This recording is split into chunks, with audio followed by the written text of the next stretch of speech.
Hey all welcome back to my channel. ఈరోజు ఒక మంచి రెసిపీతో మేము ముందుకు వచ్చేసాను. అదే స్టఫ్డ్ క్యాప్సికమ్ కర్రీ. ఇప్పుడు నేను ఇక్కడ చూపిస్తున్నాను కదండి, అలాగా అన్నీ కూడా తొడిమలు తీసేసుకుని లోపల గింజలను తీసేసుకొని ఇలా అన్నీ కూడా క్యాప్సికమ్ అన్నీ కూడా ఇలా తరిగి పెట్టుకోండి పక్కన.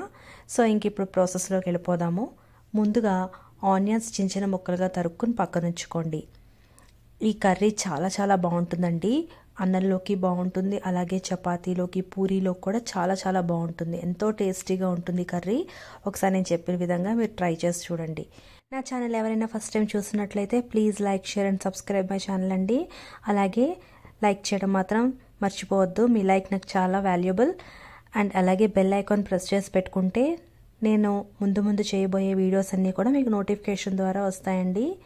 So please like, share and subscribe. So ఇంకా మరి మనం ఉల్లిపాయలు చిన్న చిన్న ముక్కలుగా తరిగేసుకున్నాం కదా, తరిగి పక్కన పెట్టుకున్నాక ఇప్పుడు స్టఫ్ చేసుకోవడానికి, అంటే క్యాప్సికంలో స్టఫింగ్ చేసుకుంటారు కదా, అది చేసుకోవడానికి మనం ఇప్పుడు ప్రాసెస్లోకి వెళ్ళిపోదాం. ముందుగా స్టవ్ వెలిగించి ఒక చిన్న కడాయి పెట్టుకుని కొంచెం నూనె వేసుకుని పల్లీలు, అలాగే జీలకర్ర, కొంచెం ఎండు కొబ్బరి నా దగ్గర లేదు కాబట్టి నేను ఇక్కడ పచ్చి కొబ్బరి యూస్ చేసుకున్నాను. ఎండు కొబ్బరి ఉంటే ఇంకా బాగుంటుందండి. సో అవన్నీ చక్కగా వేయించుకోవాలి. వేయించుకొని పక్కన పెట్టుకున్న తర్వాత మనం అల్లం వెల్లుల్లిపాయలు చిన్న చిన్న ముక్కలుగా కట్ చేసుకుని అవి కూడా వేయించుకోవాలి. ఒకవేళ మీకు ఇది ప్రాసెస్ ఎక్కువ లెంగ్తీ అనుకుంటే పల్లీలతో పాటు మీరు అల్లం వెల్లుల్లిపాయ కూడా వేయించేసేసుకోండి. అవంతా కూడా మిక్సీ జార్లోకి ట్రాన్స్ఫర్ చేసుకున్న తర్వాత గుల్లశనగపప్పు వేసుకుని చక్కగా మిక్సీ పట్టేసుకోండి. కొంచెం కచ్చాపచ్చాగా పట్టుకున్న తర్వాత దాంట్లో ఉప్పు, కారం, పసుపు వేసేసుకోండి. వేసుకుని కొద్దిగా అది మనకి పేస్ట్లా అవ్వాలి కాబట్టి నీళ్లు పోసుకొని గ్రైండ్ చేసుకోవాలి.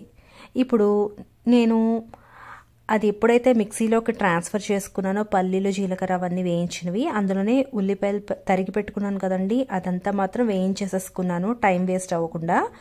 సో అది వేగిన తర్వాత ఇప్పుడు నేను ఇక్కడ మనం పేస్ట్ చేసి పెట్టుకున్నాం కదా ఇందాకలా, ఆ పేస్ట్ కూడా అందులో వేసి కొంచెం బాగా వేగనివ్వాలన్నమాట.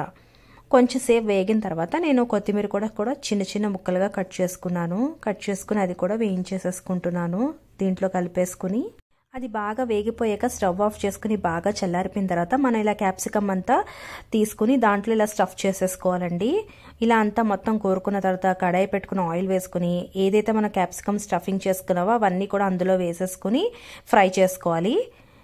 అలా అన్నీ ఫ్రై చేసుకున్న తర్వాత మళ్ళీ ఒక 5-10 మినిట్స్కి మళ్ళీ మూత తీసుకుని దాన్ని అటువైపుకి తిప్పుకోవాలండి.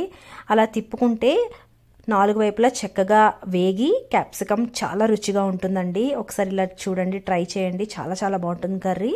సో ఇవన్నీ ఇలా బాగా వేగిపోయిన తర్వాత మనం ఒక బౌల్లోకి తీసేసుకుని పెట్టుకుంటే మన కర్రీ రెడీ అయిపోయినట్టే. ఎంతో ఈజీగా ఎంతో టేస్టీగా ఉండే ఈ క్యాప్సికమ్ కర్రీని మీరు అందరూ ట్రై చేస్తారని అనుకుంటున్నాను. ఈ వీడియో కనుక నచ్చినట్లయితే కంపల్సరీ ఒక లైక్ అయితే ఇవ్వండి. Thank you.